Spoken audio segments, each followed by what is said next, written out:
Assalamualaikum warahmatullahi wabarakatuh.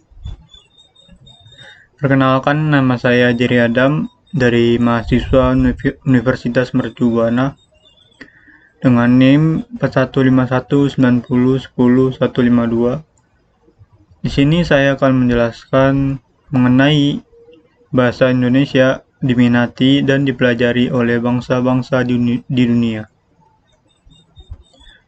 Yang pertama, latar belakang. Indonesia merupakan negara yang besar dengan potensi sumber daya alam dan sumber daya manusianya.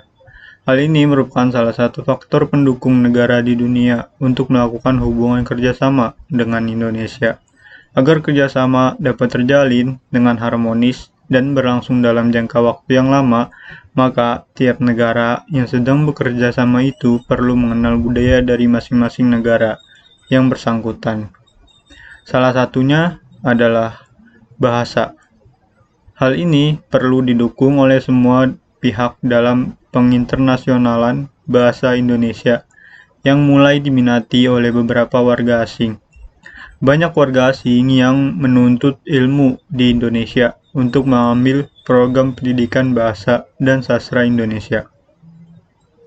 Orang asing yang belajar bahasa Indonesia dapat dengan mudah dan cepat menghafal kosakata tertentu. Saat ini Indonesia merupakan negara berkembang yang dipandang sebagai negara ekonomi baru. Hal ini menjadi nilai tambah sehingga para investor asing tidak segan untuk berinvestasi di Indonesia. Untuk memperlancar proses kerjasama tersebut beserta kelanjutannya, mau tidak mau suatu kewajiban untuk mereka mempelajari bahasa Indonesia. Bambang Kaswanti Purwo, Guru Besar Linguistik, menegaskan bahasa Indonesia saat ini urutan ketiga setelah bahasa Spanyol dalam posting-posting WordPress dan ditetapkan sebagai bahasa resmi kedua di Vietnam.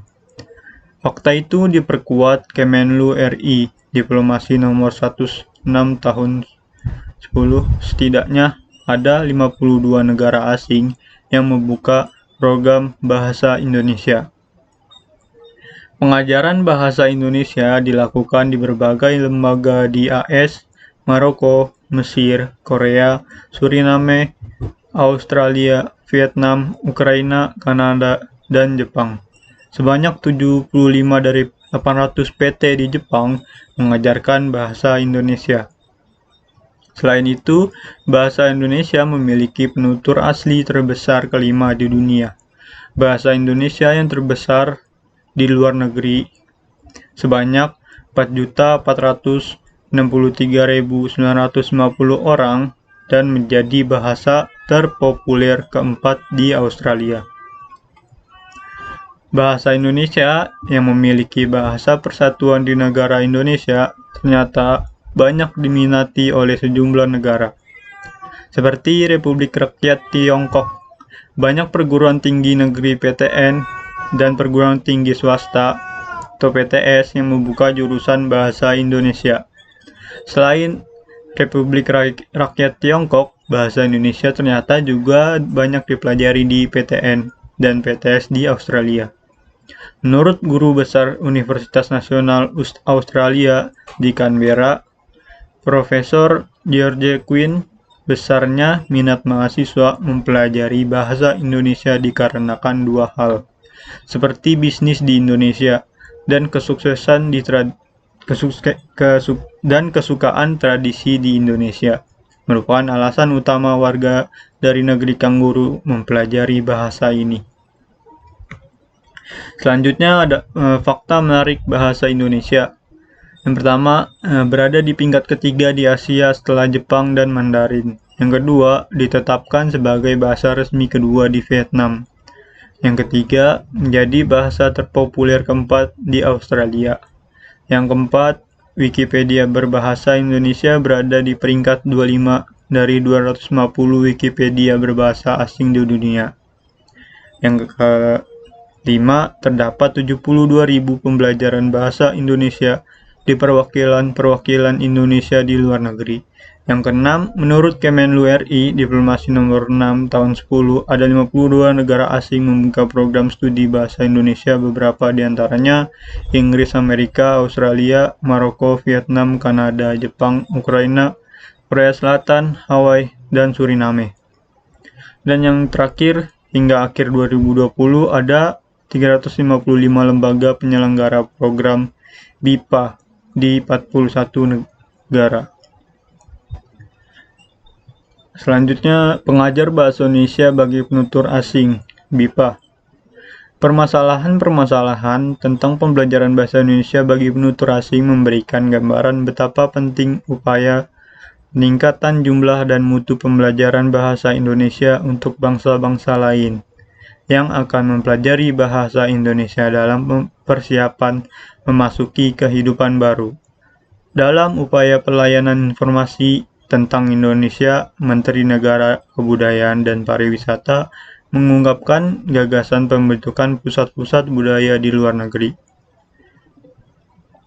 Gagasan ini patut disambut dengan gembira. Salah satu aktivitas pusat kebudayaan itu adalah penyelenggaraan bahasa Indonesia. Ini merupakan salah satu peluang pengelola pengajaran bahasa Indonesia untuk penutur asing.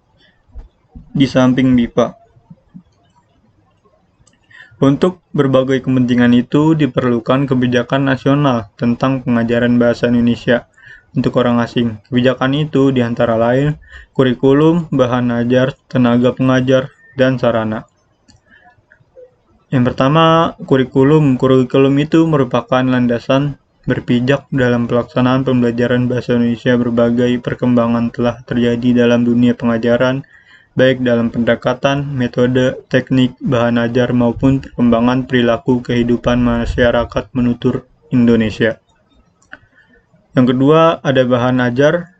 Salah satu cara yang dapat ditempuh ialah penyusun bahan ajar yang didasarkan pada kebutuhan orang yang akan belajar bahasa tersebut. Ada dua jenis penggunaan bahasa, yaitu penggunaan bahasa resmi dan penggunaan bahasa tak resmi.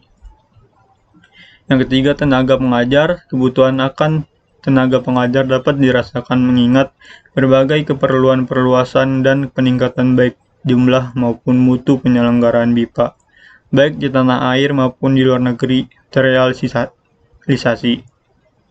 Dan yang terakhir, sarana.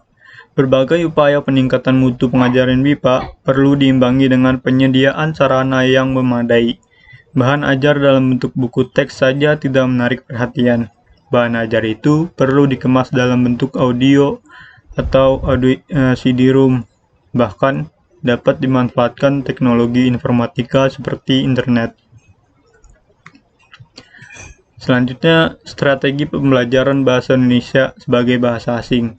Penelitian yang dilakukan oleh Lengkawanawati 1997 menunjukkan beberapa strategi belajar mandiri yang dapat digunakan untuk meningkatkan kemampuan pembelajaran dalam keempat keterampilan berbahasa, yaitu keterampilan menyimak, keterampilan berbicara, keterampilan membaca, dan keterampilan menulis. Selanjutnya, kesulitan bahasa Indonesia bagi penutur asing. Berkaitan dengan beberapa kesulitan pengajaran BIPA, Sunendar tahun 2000 menyatakan beberapa permasalahan pada pengajaran BIPA, yaitu kurangnya penanaman impresi yang baik, kesulitan menentukan atau menemukan materi-materi. Pengajar dan pembelajaran terperangkap pada masalah struktur atau tata bahasa. Pembelajaran memiliki latar belakang bahasa yang memiliki karakter huruf berbeda dengan bahasa Indonesia.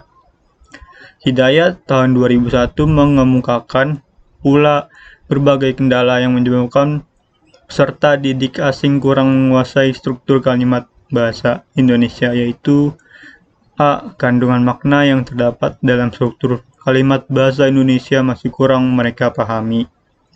Yang B. Pemahaman terhadap konsep struktur kalimat bahasa Indonesia masih samar-samar. Yang C. Satuan-satuan linguistik yang menjadi unsur pembangunan kalimat bahasa Indonesia belum mereka kuasai. Yang D. Kerancuan pemahaman terhadap posisi fungsi, kategori, dan peran dalam sebuah kalimat. Dan yang terakhir, penggunaan bahasa Indonesia masih dipengaruhi kebiasaan penggunaan bahasa ibunya. Jadi kesimpulan dari materi ini, dengan memperhatikan arah dan berkembang bahasa Indonesia yang sudah jelas dan pasti tidak dapat dipungkiri bahwa bahasa Indonesia dapat menjadi bahasa internasional. Kita sebagai pengguna bahasa Indonesia harus mendukung arah tersebut dengan menggunakan bahasa Indonesia dan lebih mengutamakan penggunaan bahasa Indonesia daripada bahasa asing.